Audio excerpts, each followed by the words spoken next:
উসমান রাদিয়াল্লাহু তাআলা আনহু কেমন দানবীর ছিলেন? উসমান রাদিয়াল্লাহু তাআলা আনহু এই তাবুকের যুদ্ধের জন্য রসুলের এই পয়গাম পাওয়ার সাথে সাথে বাড়ির মধ্যে চলে যায় এবং 940টা উট রসুল সাল্লাল্লাহু আলাইহি ওয়াসাল্লামের সামনে পেশ করে দেয়। সুবহানাল্লাহ। 900 উট মানে কি জানেন? আজকে থেকে 1500 বছর পূর্বে উট ছিল সবচাইতে দামি বাহন।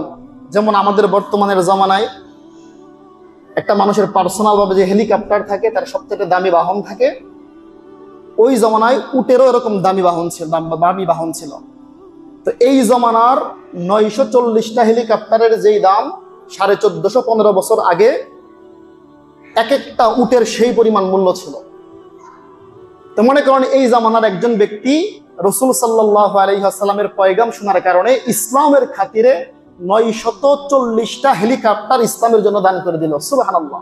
এত সম্পদ রসুলের সামনে আয়না পেশ করছে এবং 40টা ঘোড়া, যে সাহাবায়ে কেরাম লম্বা পথ সফর করবে, এই পথের মধ্যে ঘোড়ার প্রয়োজন পড়বে, তাই সাহাবী হযরতে উসমান রাদিয়াল্লাহু তাআলা আনহু 40টা ঘোড়া আল্লাহর রাস্তায় রসুলের সামনে দান করলেন। এই দুইটা দান করে শেষ করেন নাই, বরং রসুল সাল্লাল্লাহু আলাইহি ওয়াসাল্লাম তিনার সামনে হযরতে উসমান রাদিয়াল্লাহু তাআলা আনহু 2000 স্বর্ণ মুদ্রা সামনে আইনা পেশ করলেন। সুবহানাল্লাহ। আগের জামানায় স্বর্ণ মুদ্রা হুবহু স্বর্ণ, 5 টাকার কয়েন, তার সাথে একটু বড় বড় মোটা মোটা কয়েন থাকতো, একেবারে হুবহু স্বর্ণ, এগুলো দিয়ে কেনা বেচা হইতো। এমন 5 টাকা বা তার চাইতে আর একটু মোটা কয়েন, স্বর্ণের কয়েন 2000 কয়েন রাসূল সাল্লাল্লাহু আলাইহি ওয়াসাল্লামের সামনে পেশ করছে। উসমান রাদিয়াল্লাহু তাআলা আনহুর হাতার জামার ভিতরে ঢুকায়া, কেউ যেন না দেখে, হাতার জামার ভিতরে ঢুকে রাসূল সাল্লাল্লাহু আলাইহি ওয়াসাল্লামের যেখানে বসেছিলেন, রাসূল সাল্লাল্লাহু আলাইহি ওয়াসাল্লামের কুলের মধ্যে নিয়ে এই 200 স্বর্ণের কয়েন রাসূলের কাছে নিয়ে ঢাইলা দিলেন। ইয়া রাসূলুল্লাহ, আমার পক্ষ থেকে এটা তাবুকের যুদ্ধের জন্য হাদিয়া, ইসলামের জন্য উপঢৌকন। সুবহানাল্লাহ। এই দৃশ্য দেখার পরে 940টা উট, 60টা ঘোড়া এবং 2000 স্বর্ণের কয়েন, এই উপহারগুলা, এই দানগুলা রাসূল সাল্লাল্লাহু আলাইহি ওয়াসাল্লাম দেখার পরে একটা কথা বলছিলেন। কি কথা?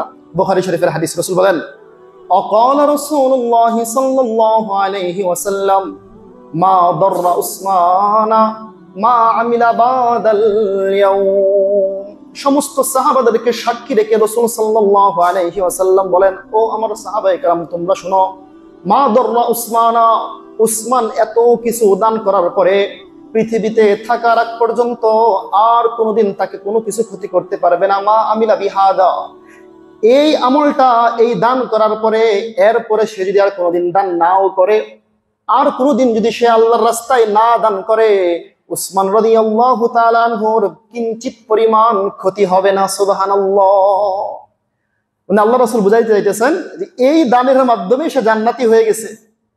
এরপরে যদি যতদিন বেঁচে থাকবে, মা আমিলা, যাই আমল করুক না কেন, আল্লাহ রাস্তায় যদি আর একটা টাকাও দান না করে, এই দানের মাধ্যমেই সে জান্নাতি হয়ে গেছে। সুবহানাল্লাহ। যে ইসলামের তৃতীয় খলিফা হযরতে উসমান রাদিয়াল্লাহু তাআলা আনহুর জীবনী সম্পর্কে, হযরতে উসমান রাদিয়াল্লাহু তাআলা আনহুর জীবনী সম্পর্কে ইনশাআল্লাহ আমরা আজকে আলোচনা শুনব। তৃতীয় খলিফা, তার নাম হচ্ছে উসমান ইবনে আফফান, বনু উমাইয়া বংশের উসমান ইবনে আফফান। তিনার জন্ম হচ্ছে রাসূল সাল্লাল্লাহু আলাইহি ওয়াসাল্লামের নবুয়ত প্রাপ্তির 6 বছর আগে।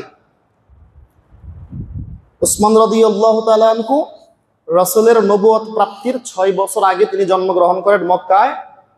তিনার নাম হচ্ছে উসমান, উপাধি হচ্ছে গানি, উসমান গানি, এবং তিনার আরেকটা উপাধি হচ্ছে জিন্নুরাইন।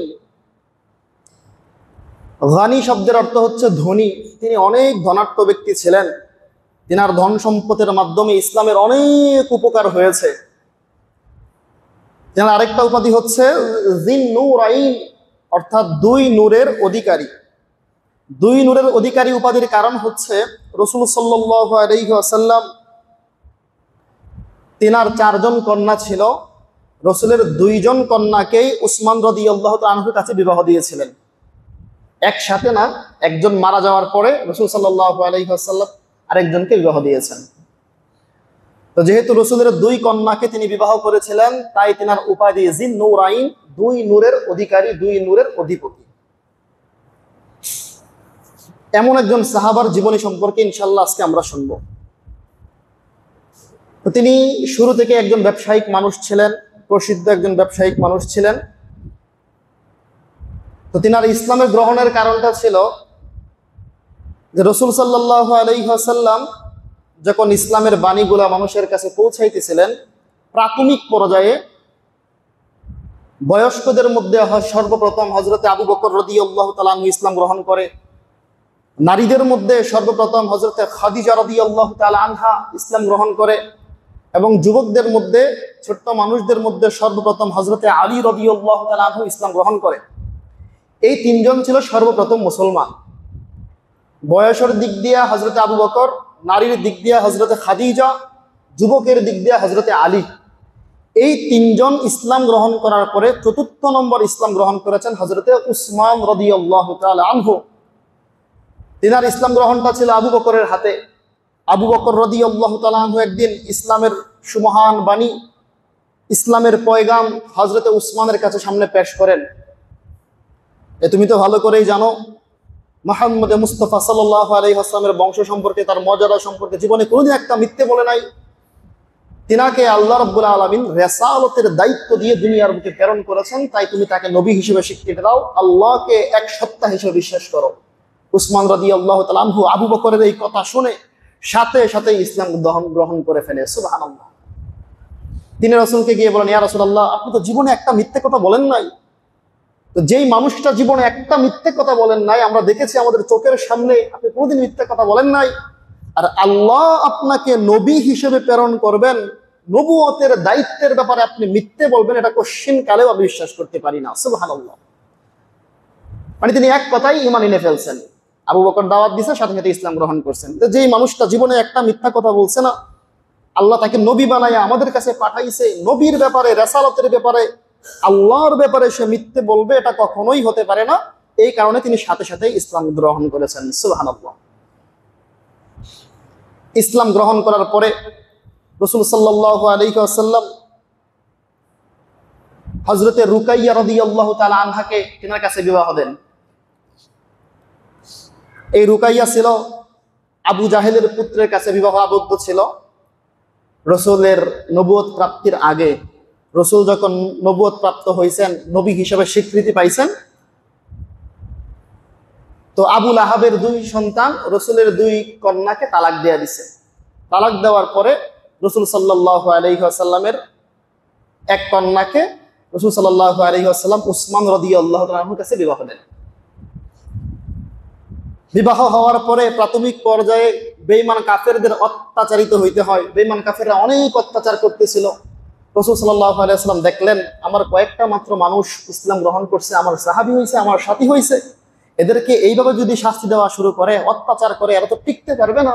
এজন্য রাসূল সাল্লাল্লাহু আলাইহি ওয়াসাল্লাম উসমান রাদিয়াল্লাহু তাআলার নেতৃত্বে এবং রাসূল সাল্লাল্লাহু আলাইহি ওয়াসাল্লামের কন্যা সহ কয়েকজন মানুষকে সর্বপ্রথম রাসূল সাল্লাল্লাহু আলাইহি ওয়াসাল্লাম সফর করার জন্য, হিজরত করার জন্য আবিসিনিয়ার কাছে পাঠাইয়া দেন, হাবশার মধ্যে পাঠাইয়া দেন।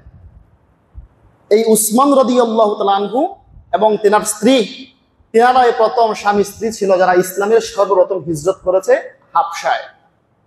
ওনারা সেখানে অনেক দিন থাকার পরে রাসূল সাল্লাল্লাহু আলাইহি ওয়াসাল্লাম এদিক দিয়া মক্কা থেকে যখন মদিনায় হিজরতের সময় হয়, মদিনায় চলে যায়, তারা সেই হাবশা থেকে মদিনার মধ্যে হিজরত করে আসে। এভাবেই চলতেছে। উসমান রাদিয়াল্লাহু তাআলা আনহু এমন একজন সাহাবী ছিলেন, এমন একজন ব্যক্তিত্ব ছিলেন, তিনি খুব লজ্জাশীল ছিলেন। ওয়া আসদাকুহুম হায়াআন উসমান, রাসূল সাল্লাল্লাহু আলাইহি ওয়াসাল্লাম বলেন, আমার উম্মতের মধ্যে সবচাইতে লজ্জাশীল হচ্ছে উসমান। সুবহানাল্লাহ। হাদিসের মধ্যে আসছে, আল হায়াউ শুবাতুম মিনাল ঈমান, লজ্জা হচ্ছে ঈমানের অঙ্গ। আর এই লজ্জার ব্যাপারে রাসূল বলেন, আমার উসমান হচ্ছে আমার উম্মতের মধ্যে সবচাইতে বেশি লজ্জাশীল, তিনি সবচাইতে বেশি লজ্জা করেন। বুখারীর হাদিসের মধ্যে আসছে, বুখারীর হাদিসের মধ্যে আসছে যে উসমান রাদিয়াল্লাহু তাআলা আনহু কি পরিমাণ আল্লাহকে লজ্জা করতেন, দুনিয়ার বুকে লজ্জা হায়া করতেন। একদিনের ঘটনা, রাসূল সাল্লাল্লাহু আলাইহি ওয়াসাল্লাম তিনার কামরার মধ্যে, ঘরের মধ্যে, আয়েশার ঘরের মধ্যে শুয়ে ছিলেন।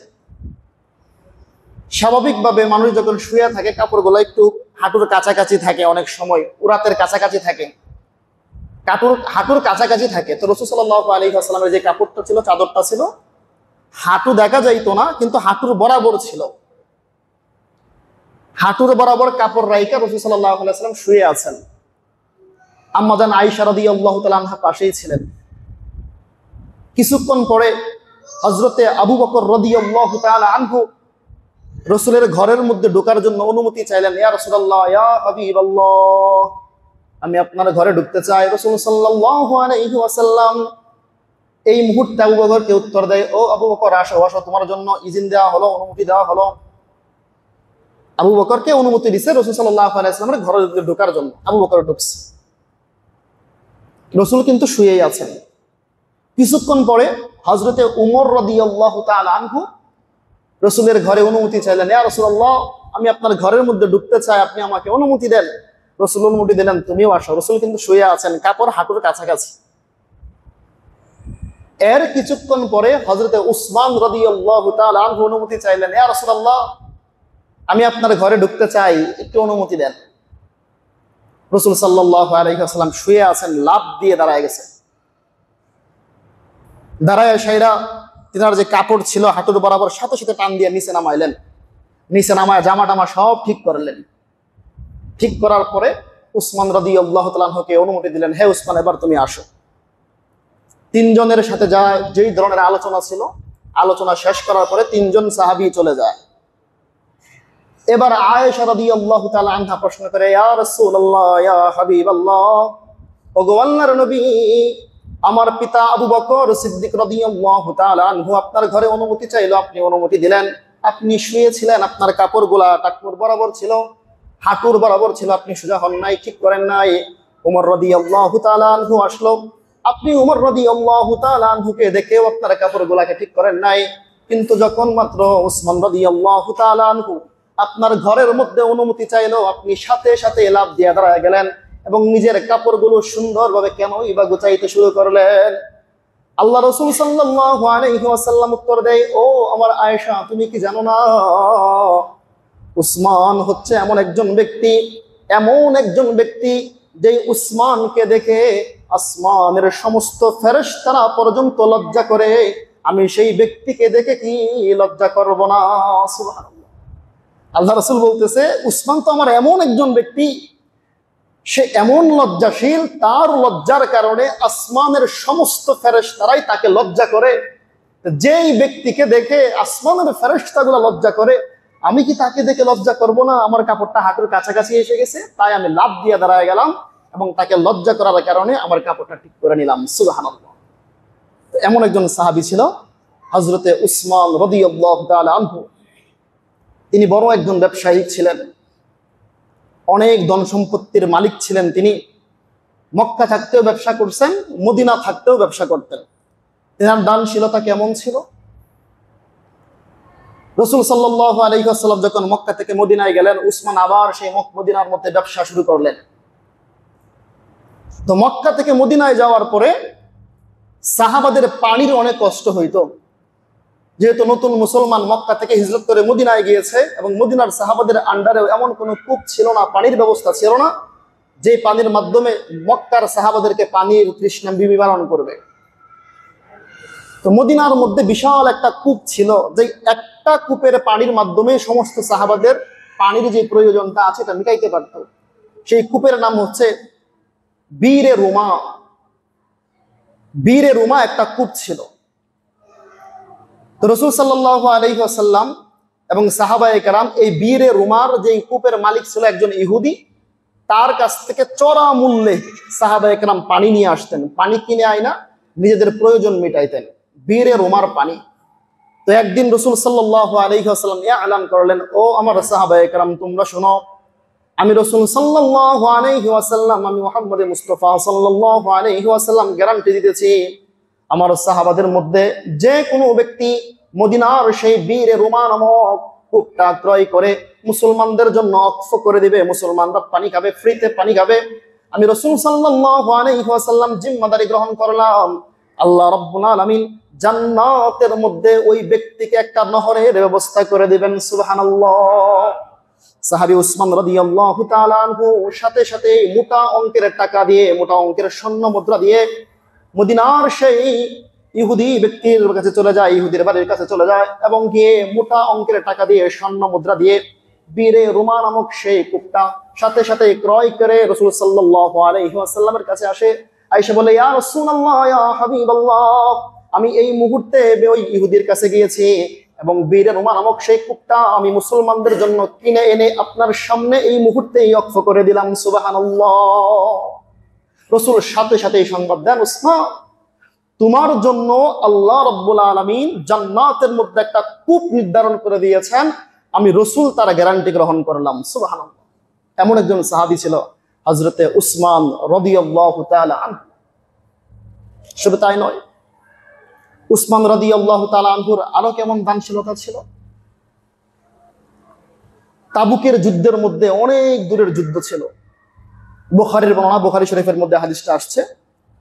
তো সেই তাবুকের যুদ্ধের মধ্যে রাসূল সাল্লাল্লাহু আলাইহি ওয়াসাল্লাম প্রত্যেক সাহাবাদেরকে বললেন, প্রত্যেকের সামর্থ্য অনুযায়ী, তাবুকের যুদ্ধ যেহেতু গরমকালের যুদ্ধ, অনেক লম্বা পথ, এত লম্বা পথের মধ্যে আমরা আর কোনোদিন যুদ্ধ করতে যাই নাই, আমাদের সামানার প্রয়োজন আছে, টাকা পয়সার প্রয়োজন আছে, যার যা আছে আমি রাসূল সাল্লাল্লাহু আলাইহি ওয়াসাল্লামের সামনে তা আয়না পেশ করো।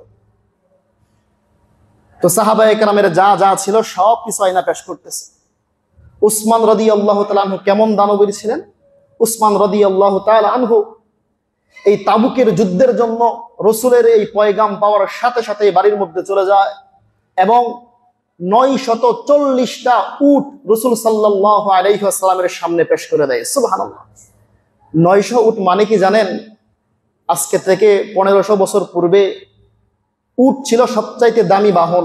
যেমন আমাদের বর্তমানের জামানায় একটা মানুষের পার্সোনাল ভাবে যে হেলিকপ্টার থাকে, তার সবচেয়ে দামি বাহন থাকে, ওই জমানায় উটেরও এরকম দামি বাহন ছিল। তো এই জমানার 940টা হেলিকপ্টারের যেই দাম 1450-15 বছর আগে এক একটা উটের সেই পরিমাণ মূল্য ছিল। তো মনে করেন এই জামানার একজন ব্যক্তি রাসূল সাল্লাল্লাহু আলাইহি ওয়াসাল্লামের পয়গাম শোনার কারণে ইসলামের খাতিরে 940টা হেলিকপ্টার ইসলামের জন্য দান করে দিল। সুবহানাল্লাহ। এত সম্পদ রাসূলের সামনে আয়না পেশ করছে এবং 40টা ঘোড়া, যে সাহাবায়ে কেরাম লম্বা পথ সফর করবে, এই পথের মধ্যে ঘোড়ার প্রয়োজন পড়বে, তাই সাহাবী হযরতে উসমান রাদিয়াল্লাহু তাআলা আনহু 40টা ঘোড়া আল্লাহর রাস্তায় রাসূলের সামনে দান করলেন।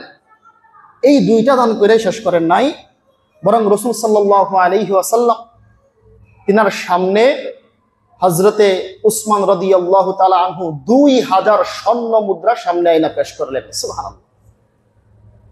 আগের জামানায় স্বর্ণ মুদ্রা হুবহু স্বর্ণ, 5 টাকার কয়েন, তার সাথে একটু বড় বড় মোটা মোটা কয়েন থাকতো, একেবারে হুবহু স্বর্ণ, এগুলো দিয়ে কেনা বেচা হইতো। এমন 5 টাকা বা তার চাইতে একটু মোটা কয়েন, স্বর্ণের কয়েন 2000 কয়েন রাসূল সাল্লাল্লাহু আলাইহি ওয়াসাল্লামের সামনে পেশ করছে। উসমান রাদিয়াল্লাহু তাআলা আনহুর হাতার জামার ভিতরে ঢুকায়া, কেউ যেন না দেখে, হাতার জামার ভিতরে ঢুকায়া রাসূল সাল্লাল্লাহু আলাইহি ওয়াসাল্লামের যেখানে বসেছিলেন, রাসূল সাল্লাল্লাহু আলাইহি ওয়াসাল্লামের কুলের মধ্যে নিয়া এই 200 স্বর্ণের কয়েন রাসূলের কাছে নিয়ে ঢাইলা দিলেন। ইয়া রাসূলুল্লাহ, আমার পক্ষ থেকে এটা তাবুকের যুদ্ধের জন্য হাদিয়া, ইসলামের জন্য উপঢৌকন। সুবহানাল্লাহ। এই দৃশ্য দেখার পরে 940টা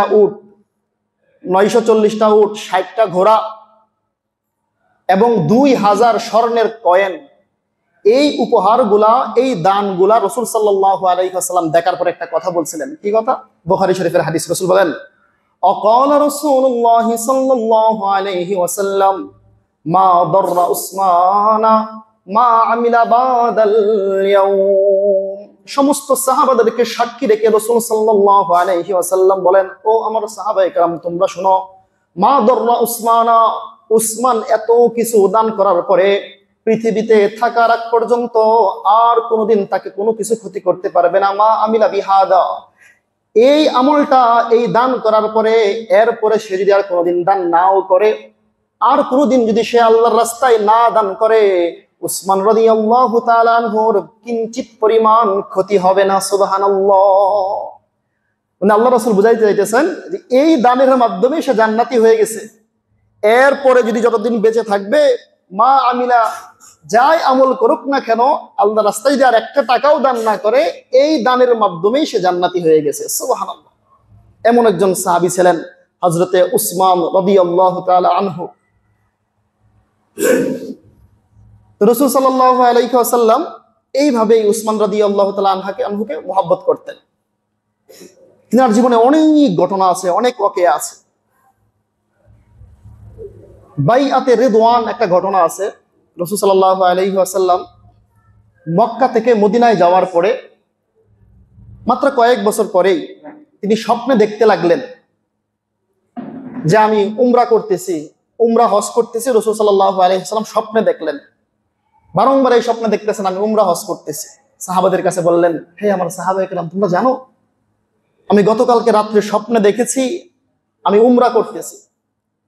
সাহাবায়ে কেরাম বলেন, ইয়া রাসূলুল্লাহ, আপনি একজন নবী মানুষ, আপনার স্বপ্ন কখনোই মিথ্যে হতে পারে না। আপনি চলেন, আমরা আপনার সাথে ফৌজ হইয়া আপনাকে সিকিউরিটি দিয়ে আসাইরা আমরা উমরা করতে যাই। রাসূল সাল্লাল্লাহু আলাইহি ওয়াসাল্লাম উমরা করতে বের হইলেন। উদ্দেশ্য শুধু উমরা করবেন, কোনো যুদ্ধ নয়। মক্কার মুশরিকরা শুনতে পাইল যে রাসূল সাল্লাল্লাহু আলাইহি ওয়াসাল্লাম তার সাহাবাদেরকে নিয়ে মক্কায় আসতেছে। তারা ওই দিক দিয়ে যুদ্ধ করার জন্য প্রস্তুত গ্রহণ করে নিছে যে মুহাম্মদকে কোনোভাবেই আমরা মক্কার মধ্যে ঢুকতে দিব না, খানায়ে কাবা তওয়াফ করতে দিব না, উমরা করতে দিব না। রাসূল সাল্লাল্লাহু আলাইহি ওয়াসাল্লাম প্রতিমধ্যে গিয়া পরামর্শ করলেন, আচ্ছা কি করা যায়? সাহাবায়ে কেরাম পরামর্শ দিলেন, ইয়া রাসূলুল্লাহ, আপনি একজন নবী, উমরা করতে বের হয়ে গেছেন, আপনি তো এখান থেকে ফিরে যাওয়ার কোনো সম্ভাবনাই নাই। আবার পরামর্শ করলে তাহলে কি করা যায়? রাসূল বললেন, হে উমর, তুমি যাও, আমাদের পক্ষ থেকে মুশরিকদেরকে গিয়ে সংবাদ দাও যে আমরা যুদ্ধ করতে আসি নাই, আমরা শুধু তওয়াফ করব, উমরা করেই চলে যাব, আমরা কোনো যুদ্ধ করতে আসি নাই। উমর রাদিয়াল্লাহু তাআলা আনহু বলেন, ইয়া রাসূলুল্লাহ, মক্কার মধ্যে আমার সাথে যেই শত্রুতা হয়েছে, মক্কার মানুষদের সাথে আমি যেই যুদ্ধ করে আসছি, আমি যদি যাই নির্ঘাত আমাকে ওরা হত্যা করবে, আমি একা গেলে আমার জন্য জীবনের রিস্ক হয়ে যায়। আমার পরামর্শ, উসমান রাদিয়াল্লাহু তাআলা আনহুকে আপনি পাঠায়া দেন, কেননা উসমানের অনেক আত্মীয় স্বজন এখনো মক্কার মধ্যে আছে। সে যাওয়ার সাথে সাথেই তার আত্মীয় স্বজন তাকে নিরাপত্তা দিবে, কোনো ধরনের ক্ষতি করতে পারবে না। রাসূল বললেন, ঠিক আছে। এবার উসমান রাদিয়াল্লাহু তাআলা আনহু সাহাবাদের পক্ষ থেকে মক্কায় যায়। মক্কায় গিয়ে বলে যে রাসূল সাল্লাল্লাহু আলাইহি ওয়াসাল্লাম এবং তার সাহাবায়ে কেরাম শুধু উমরা করতে আসছে, তোমাদের সাথে যুদ্ধ করতে আসে নাই। 3 দিন থাকবে, কোনো ধরনের যুদ্ধ করবে না, যুদ্ধের সরঞ্জামও নিয়ে আসে নাই। ওই দিক দিয়ে আমাদের মক্কার লিডারগুলা বলে, কখনোই সম্ভব নয়, মুহাম্মদকে উমরা করার সুযোগ দেওয়া কখনোই সম্ভব নয়। যদি উমরা করতে চাও, তুমি একা আসছো, তুমি উমরা করে চলে যাও।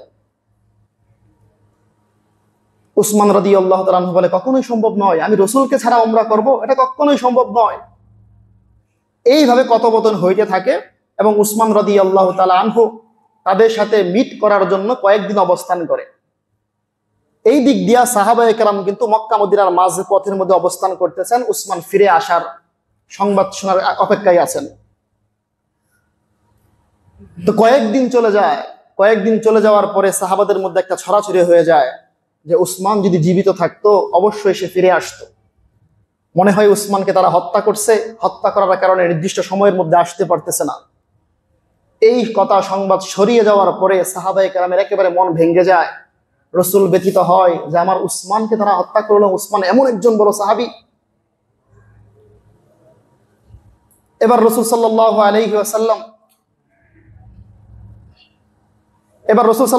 আলাইহি ওয়াসাল্লাম বললেন, ঠিক আছে, যদি উসমানকে হত্যা করেই থাকে, আমি শপথ করতেছি যে উসমানের হত্যার প্রতিশোধ না নিয়ে আমরা কেউ মদিনার মধ্যে যাব না। তো এই যে প্রতিজ্ঞা করবে, এই জন্য রাসূল সাল্লাল্লাহু আলাইহি ওয়াসাল্লাম করলেন কি, বাইআতে রিদওয়ান নামে এটা প্রসিদ্ধ।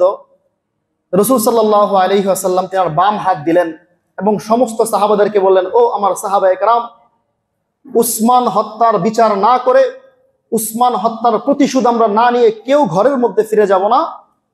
সেই জন্য আমরা সবাই বাইয়াত গ্রহণ করব। আমি আমার রাসূলের বাম হাত মুবারক তোমাদের সাথে সম্প্রসারিত করলাম, তোমরা সকলেই আমার হাতের মধ্যে হাত রেখে বাইয়াত গ্রহণ করো যে আমরা উসমান হত্যার বিচার না করে আমরা মদিনার মধ্যে ফিরে যাব না। একে একে সমস্ত সাহাবায়ে কেরাম রাসূলের বাম হাতের মধ্যে হাত রাখে। সবাই যখন হাত রাখছে, হাত রাখার পরে প্রশ্ন আসতে পারে, সবাই আবার হাত রাখলো কিভাবে? রাখতে পারবে? মনে করেন প্রথম 2-3 জন সাহাবী হাত রাখছে, ওই প্রত্যেক সাহাবার পিঠের মধ্যে একজন একজন করে হাত রাখছে। এইভাবে হাত রাখার পরে এবার রাসূল সাল্লাল্লাহু আলাইহি ওয়াসাল্লাম বলেন, হে আমার সাহাবায়ে কেরাম, তোমরা শুনো, আমরা অঙ্গীকার করতেছি উসমানের হত্যার বিচার না করে আমরা মদিনায় ফিরে যাব না। উসমান তো এখানে নাই, কিন্তু উসমানের পক্ষ থেকে আমার এই ডান হাত, আমি উসমানের পক্ষ থেকে আমার ডান হাত, উসমানের পক্ষ থেকে আমার তোমাদের সকলের হাতের উপরে রাখলাম, যে উসমানের হাতটা সবার উপরে রেখে আমি প্রতিজ্ঞা করলাম উসমান হত্যার বিচার না করে, প্রতিশোধ না নিয়ে আমরা মক্কার মধ্যে ফেরত যাব না। সুবহানাল্লাহ। তাহলে রাসূল উসমানকে কি পরিমাণ মর্যাদা দিয়েছেন? রাসূলের ডান হাতকে উসমান বানিয়েছেন যে এই ডান হাত হচ্ছে আমার উসমানের হাত, এই আমার এই ডান হাত তোমাদের সকলের হাতের উপর রেখে আমি প্রতিজ্ঞা করলাম উসমান হত্যার বিচার ছাড়া, উসমান হত্যার প্রতিশোধ নেওয়া ছাড়া আমরা কখনোই ঘরের মধ্যে ফিরে যাব না। বলেন না সুবহানাল্লাহ। এভাবেই সময় চলতেছে, রাসূলের ইন্তেকাল হয়ে যায়। রাসূলের ইন্তেকালের পরে আবু বকর রাদিয়াল্লাহু তাআলা আনহু খেলাফতের মসনদে বসে, আবু বকরের পরে হযরতে উমর রাদিয়াল্লাহু তাআলা আনহু খেলাফতের মসনদে বসে। উমর রাদিয়াল্লাহু তাআলা আনহু যখন মৃত্যুর একেবারে শেষ লগ্নে এসে পৌঁছে যায়, মৃত্যুর শেষ লগ্নে যখন এসে যায়, মৃত্যুর শেষ লগ্নে আয়েশা 6 জনকে শুরার সদস্য বানায়া যায় যে আমি ওমর যখন মারা যাব পরবর্তী খলিফা কে হবে, এই জন্য 6 জনকে নির্ধারণ করে যায়। এই 6 জনের মধ্যে উসমান ছিল, আলী ছিল, তলহা ছিল, জুবায়ের ছিল। এই মোটামুটি 6 জন মানুষকে নির্ধারণ করে যায় যে তোমরা পরামর্শ করে পরবর্তী খেলাফতের মস্তরে যাকে বসাবে খলিফা নির্ধারণ করবে। উমর রাদিয়াল্লাহু তাআলা আনহুর ইন্তেকালের পরে সকলের পরামর্শক্রমে উসমান রাদিয়াল্লাহু তাআলা আনহু খেলাফতের মসনদে বসে। খেলাফতের মসনদে বসার পরে তিনি কয়েকটা উল্লেখযোগ্য কাজ করেছেন। 1 নম্বর কাজ করেছেন, উসমান রাদিয়াল্লাহু তাআলা আনহুর জামানায় এর আগে কোরআন 7 ভাবে গোটা পৃথিবীর মধ্যে ছিল।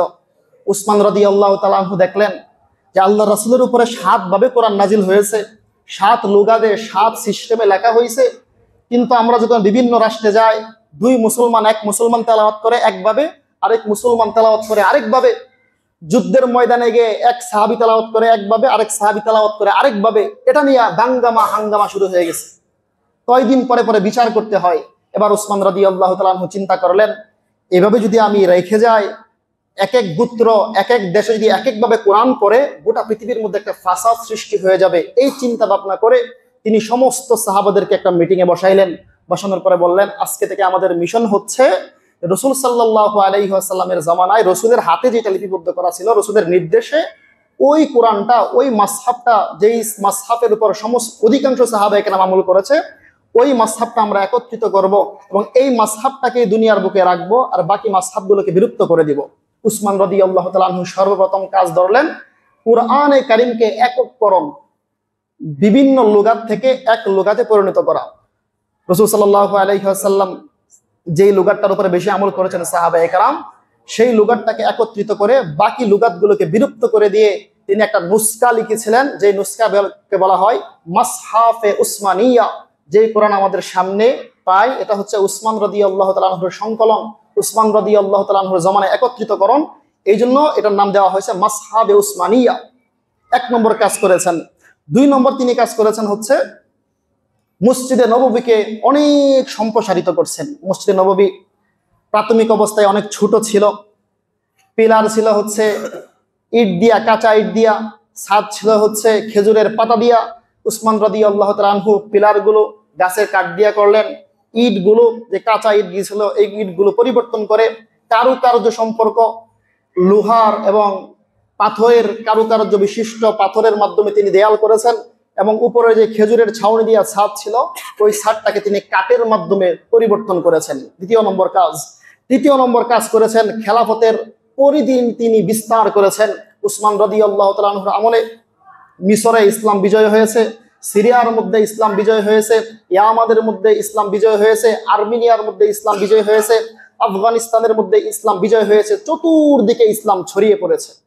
ছড়িয়ে পড়ার পর সর্বশেষ আমরা এসে পড়েছি উসমান রাদিয়াল্লাহু তাআলা আনহুর শাহাদাত বরণের ক্ষেত্রে। এভাবে যখন চতুর্পাশে ইসলাম ছড়িয়ে পড়েছে উসমান রাদিয়াল্লাহু তাআলা আনহুর জামানায়, এই মুহূর্তে একজন ব্যক্তি আব্দুল্লাহ ইবনে সাবা, সে ছিল ইহুদি। এটা সে সহ্য করতে পারে নাই যে ইসলাম এভাবে গোটা পৃথিবীর মধ্যে ছড়িয়ে পড়তেছে, ইসলামকে আটকায় দিতে হবে। আব্দুল্লাহ ইবনে সাবা ইহুদি ব্যক্তি ছিল, সে ইসলাম গ্রহণ করে। ইসলাম গ্রহণ করছে মূলত ইসলামে ঢুকে মানুষদের মধ্যে ফাটল সৃষ্টি করার জন্য, মুসলমানদের মধ্যে দাঙ্গা লাগিয়ে দেওয়ার জন্য। আব্দুল্লাহ ইবনে সাবা মুখে ইসলাম গ্রহণ করেছে, ভিতরের মধ্যে কুফরি ছিল, মুনাফিকি ছিল। সে ইসলাম গ্রহণ করার পরে মদিনায় আসছে। মদিনায় আয়েশা সে বলা শুরু করছে, আচ্ছা, দুর্বল মুসলমান সরল সোজা মুসলমানদের কাছে গেছে, গিয়া বলতেছে উসমান তো এমন একজন ব্যক্তি, সে খেলাফতের মসনদে বসে স্বজন প্রীতি করতেছে, অর্থাৎ তার আত্মীয় স্বজনকে ভালো ভালো দায়িত্বের মধ্যে দিতেছে, গুরুত্বপূর্ণ রাষ্ট্রের গুরুত্বপূর্ণ চাকরি দিতেছে, এবং যারা আত্মীয় স্বজন না তাদেরকে দূরে সরাইয়া দিতেছে। 1 নম্বর অভিযোগ সে শুরু করলো। 2 নম্বর অভিযোগ সে শুরু করলো যে আচ্ছা, রসুলের বংশ হচ্ছে কুরাইশ বংশ, উসমানের বংশ হচ্ছে বনু উমাইয়া বংশ। কুরাইশ বংশের আলী থাকতে উমাইয়া বংশের উসমান কিভাবে খেলাফতের মসনদে বসে, এটা তো গ্রহণযোগ্য হতে পারে না। সরল সোজা মুসলমানদের কাছে বারংবার এই কথা গিয়া শুরু করলো, এই কথা বলা বলি শুরু করলো। দেখবেন একটা মিথ্যা কথা যদি 1000 বার বলা শুরু করে, 100 মানুষ বিশ্বাস না করলেও 20% মানুষ কিন্তু বিশ্বাস করে ফেলবে যে হয়তোবা এটাই হয়েছে। আব্দুল্লাহ ইবনে সাবা মুনাফিক ইহুদি ব্যক্তি মুসলমান রূপ ধারণ করে যখন এভাবে খেলাফতের মসনদে, খেলাফতুল আমিরুল মুমিনিনের ব্যাপারে এভাবে প্ররোচনা লাগাইয়া শুরু করলো, বিভিন্ন মানুষের কাছে বদনাম শুরু করলো, কিছু দুর্বল মানুষ চিন্তা করলো, ঠিকই তো, আলী থাকতে উসমান আবার কেন খেলাফতের মসনদে বসবে? অথচ উসমান রাদিয়াল্লাহু তাআলা আনহু খেলাফতে বসছেন সমস্ত সাহাবায়ে কেরামের পরামর্শে। উসমান রাদিয়াল্লাহু তাআলা আনহু সংবাদ পাইলেন যে মদিনার মধ্যে এইগুলো চলতেছে, আব্দুল্লাহ ইবনে সাবা বিশৃঙ্খলা করতেছে। মদিনা থেকে তাকে বের করে দেয়। মদিনা থেকে বের করে দেওয়ার পরে সে ইয়ামানে চলে যায়। ইয়ামানে যাওয়ার পরে সে এই প্রপাগান্ডা ছড়াইতেছে, চতুর্পাশে ছড়াইতেছে, মিথ্যা অপবাদ ছড়াইতেছে। ইয়ামানের গভর্নর তাকে বের করে দেয়, চলে যায় কুফায়। কুফায় যাওয়ার পরে আবার সেই অপবাদ ছড়াইতেছে যে আলী থাকতে উসমান কেন খেলাফতের মসনদে বসবে, উসমান স্বজন প্রীতি করে। অনেক মানুষ বলার পরে কুফার কিছু মানুষ তার সঙ্গে হয়ে যায়, তার কথায় বিশ্বাস করে যে না না, উসমান খেলাফতের মসনদে বসতে পারবে না, আলীকে বসাতে হবে। কুফা থেকেও তাকে বের করে দেওয়া হয়, কুফার গভর্নর তাকে বের করে দেওয়া হয়। কুফা থেকে বের হওয়ার পরে সে চলে যায় শামে। শাম দেশে আবার এই সমস্ত কথাবার্তা বলার কারণে কিছু মানুষ তার পক্ষ অবলম্বন করে। শাম থেকে বের করে দেওয়ার পরে চলে যায় সে হচ্ছে মিশরে। মিশরে যাওয়ার পরে তার দলটা অনেক ভারী হয়ে যায়। মিশরের অনেক মানুষ তার কথা বিশ্বাস করে। সে বলে যে উসমান স্বজন প্রীতি করে, আর আলী থাকতে, রসুলের জামাতা থাকতে, রসুলের চাচাতো ভাই থাকতে, রসুলের বংশের প্রদীপ থাকতে আমরা কখনোই উসমানকে মুসলমানদের নেতা হিসেবে গ্রহণ করতে পারি না। কে বলতেছে? সে হচ্ছে একজন মুনাফিক ইহুদি, নামকে অস্তে মুসলমান সুরত ধারণ করেছে। এই 5টা দেশ সফর করতে করতে মোট তার দলটা অনেক ভারী হয়ে যায়। 4 থেকে 5 হাজার সৈন্য তার হয়ে যায়, মানুষ হয়ে যায়। সবাই কিন্তু দেখতে মুসলমান, কিন্তু তার এই সমস্ত বিষাক্ত কথায় তারা আক্রান্ত হয়ে গেছে। এই 5,000 একটা বাহিনী নিয়ে তারা মদিনার পথে রওনা করছে, মিশর থেকে মদিনায়। মদিনায় আসার পরে সর্বপ্রথম আলী রাদিয়াল্লাহু তাআলা আনহুর সাথে সাক্ষাৎ করে এবং আলীকে বলে, হে আলী, এই যে 5,000 মানুষ সবাই বিশ্বাস করে আপনি খেলাফতের মসনদে বসবেন, আমরা আপনাকে খেলাফতের মসনদে বসাতে চাই, উসমানকে আমরা মানি না। আলী রাদিয়াল্লাহু তাআলা আনহু মহা বিপদের মধ্যে পড়ে যায়। কি বলে, এই 5,000 মানুষকে না পারবো আমি হত্যা করতে, না পারবো কিছু করতে? আলী রাদিয়াল্লাহু তাআলা আনহু তার বাড়ি থেকে তাদেরকে বের করে দেয়। বের করে দেওয়ার পরে জিলহজ মাসে শুরুর দিকে উসমান রাদিয়াল্লাহু তাআলা আনহু মসজিদে নববীর মধ্যে বৈশা থেকে দাঁড়ায় মিম্বরের মধ্যে দাঁড়ায় খুতবা দিতেছিলেন। এই মুহূর্তে এই 5,000 মানুষ মসজিদে নববীর মধ্যে ঢুকে যায়। মসজিদে নববীতে ঢুকে গিয়া সেরা উসমান রাদিয়াল্লাহু তাআলা আনহুকে অপবাদ দিতে শুরু করে। কেউ তো আর জানে না এরা হচ্ছে সবাই মুনাফিক। এই 5,000 মানুষ মুনাফিক মানুষ 5টা রাষ্ট্র থেকে আসছে, সবচাইতে বেশি হচ্ছে মিশরের এবং ইরাকের। ওরা গিয়ে সেটা বিশৃঙ্খলা শুরু করে দেয়। উসমান রাদিয়াল্লাহু তাআলা আনহু বলে, তোমাদের সমস্যা কি, কি অভিযোগ তোমরা বলো। 4টা অভিযোগের কথা বলে। 1 নম্বর অভিযোগ, আপনি স্বজন প্রীতি করেন, আপনি বাইতুল মালের সম্পত্তি আত্মসাৎ করতেছেন, নাউজুবিল্লাহ। উসমান রাদিয়াল্লাহু তাআলা আনহু বলেন, নাউজুবিল্লাহ, আমি হচ্ছে এমন একজন সাহাবী, কোটি কোটি টাকা আমি আল্লাহর রাস্তায় দান করেছি। তাবুকের যুদ্ধের মধ্যে 940টা উট আমি আল্লাহর রাস্তায় দান করেছি। মদিনার মধ্যে সবচাইতে বড় কূপ, যেই কূপের কথা রাসূল সাল্লাল্লাহু আলাইহি সাল্লাম সুসংবাদ দিয়েছিলেন, ওই কূপটা আমি আল্লাহর রাস্তায় দান করেছি। আর তুমি বলছো আমি টাকা মেরে খাচ্ছি, মানুষের টাকা মেরে মেরে খাচ্ছি, নাউজুবিল্লাহ। এই কথা কেউ বিশ্বাস করে নাই। 2 নম্বর অভিযোগ দিলে যে আপনি ছোট্ট ছোট্ট সাহাবাদেরকে বড় বড় দায়িত্বের মধ্যে বসাইছেন।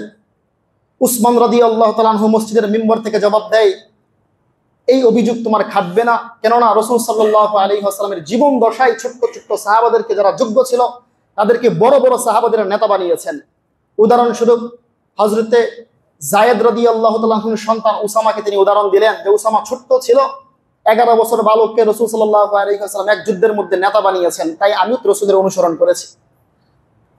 3 নম্বর সে অভিযোগ খাটায় যে আব্দুল্লাহ ইবনে সাদ, যিনি নাকি আফ্রিকা বিজয় করেছে উসমানের জামানায়, সেই আফ্রিকা বিজয়িতা আব্দুল্লাহ ইবনে সাদকে আপনি বেশি উপটোকন দিয়েছেন, বেশি উপহার দিয়েছেন। উসমান বললেন, একজন মানুষ এত বড় একটা রাষ্ট্র দখল করেছে, ইসলামের পতাকা উড্ডীন করেছে, তাকে আমি খুশি হয়ে দিতেই পারি। ঠিক আছে, তুমি যেহেতু অভিযোগ করেছ, সমস্ত উপটোকন আমি ফিরে আনলাম। 4 নম্বর অভিযোগ, আব্দুল্লাহ ইবনে মারওয়ানকে আপনি মদিনায় প্রবেশ করার সুযোগ দিয়েছেন। উসমান বলে, সে একজন মুসলমান আর আমি একজন মুসলমান, মুসলমান কোনোদিন মুসলমানকে মদিনায় প্রবেশ করতে বাধা দিতে পারে না। এই 4টা অভিযোগ যখন করলো, উসমান রাদিয়াল্লাহু তাআলা আনহু মিম্বর থেকে 4টা প্রশ্নের উত্তর দিলেন। এবার আব্দুল্লাহ ইবনে সাবা বুঝলো এখানে সম্ভব না, যে অভিযোগ আমি দায়ের করেছি এই অভিযোগ দিয়ে তাকে ঘায়েল করা সম্ভব না। মদিনা থেকে 3 মঞ্জিল দূরে সে চলে যায়, গিয়ে সে একটা চিঠি লিখে, চিঠির মধ্যে লিখে যে, হে মিশরের গভর্নর, আমি উসমান বলতেছি, তোমার রাষ্ট্র থেকে যেই 3-4 হাজার ফৌজ আসছে, 3-4 হাজার মুসলমান আসছে, এরা মিশরে যাওয়ার সাথে সাথে আমি আমিরুল মুমিনিনের নির্দেশ, তাদেরকে সকলকে হত্যা করবা। এই চিঠি লিখছে কে? আব্দুল্লাহ ইবনে সাবা, মুনাফিক, যে নাকি ইহুদি। আমিরুল মুমিনিনের পক্ষ থেকে এই চিঠি সে লিখছে। চিঠি লিখার পরে এই চিঠিটা সে গোটা যে 5টা রাষ্ট্র সে সফর করেছে, সমস্ত রাষ্ট্রের আমিরদের কাছে পৌঁছে দেয়, মানুষদের কাছে কানে কানে গিয়ে পৌঁছায়া দেয় যে খলিফাতুল মুসলিমিন মুসলমানদের নেতা হইয়া মিশরের 3 থেকে 4 হাজার মানুষকে হত্যা করার নির্দেশ কিভাবে দিতে পারে। এই সংবাদ ছড়িয়ে পড়ার পরে উসমান রাদিয়াল্লাহু তাআলা আনহুর বিরুদ্ধে অনেক মানুষ ফুসকে ওঠে। ফুসকে ওঠার কারণে তাদের দলটা আরো ভারী হয়ে যায়। এবার আব্দুল্লাহ ইবনে সাবার নেতৃত্বে জিলহজ মাসের মধ্যে আব্দুল্লাহ ইবনে সাবার নেতৃত্বে অনেক মানুষ মদিনায় প্রবেশ করে। যেই সময়টা ছিল হজের মৌসুম, বড় বড় সাহাবায়ে কেরাম সকলে মদিনা থেকে হজের জন্য চলে যায়। হজের মধ্যে যাওয়ার পরে মদিনার মধ্যে মাত্র কয়েকজন সাহাবী ছিল। আলী রাদিয়াল্লাহু তাআলা আনহু ছিল, আবু হুরায়রা রাদিয়াল্লাহু তাআলা আনহু ছিল, হাসান হুসাইন, তলহা, জুবাইর, এই মতো উল্লেখযোগ্য কয়েকজন সাহাবা ছাড়া সমস্ত সাহাবায়ে কেরাম মক্কার মধ্যে হজ করতে চলে যায়। এই সুবর্ণ সুযোগটা তারা কাজে লাগায়। 5,000 তো আছেই, 5,000-এর সাথে আরো কিছু মানুষকে অ্যাড করে তারা মদিনার মধ্যে একসাথে প্রবেশ করে।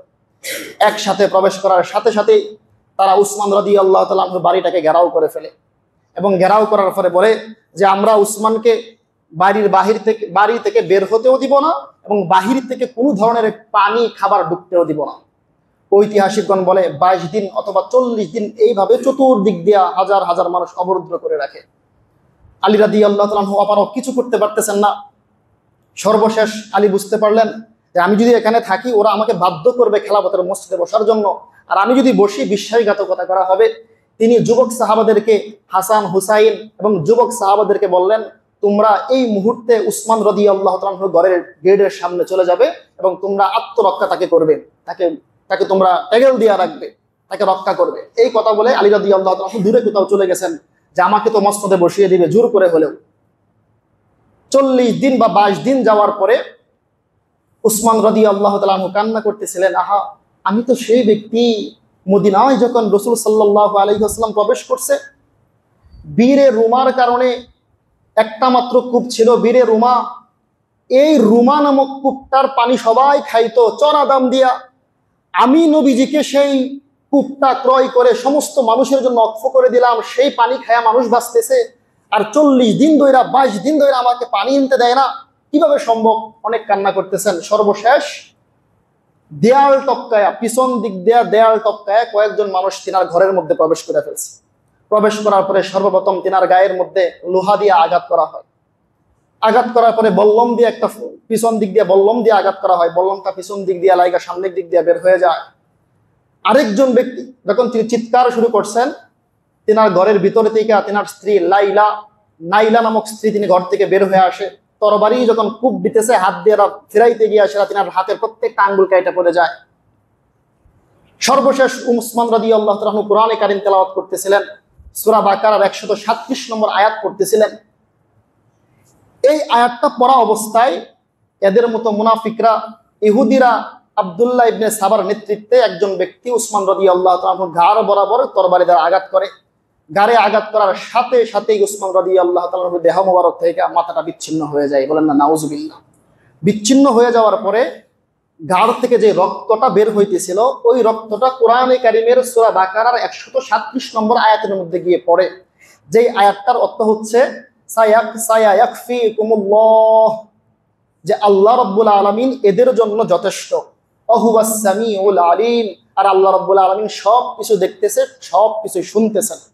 এই আয়াতটার উপরে উসমান রাদিয়াল্লাহু তাআলা রক্তের চিরিঙ্গি দিয়ে গিয়ে পড়ে। এভাবেই উসমান রাদিয়াল্লাহু তাআলা পৃথিবীর থেকে বিদায় হয়ে যান।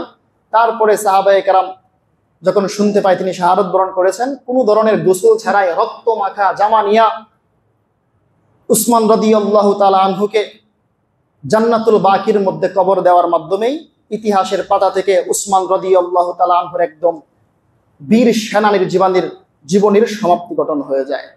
তো আজকে আমরা আলোচনা শুরু করেছিলাম যে উসমান রাদিয়াল্লাহু তাআলা আনহুর জীবনী।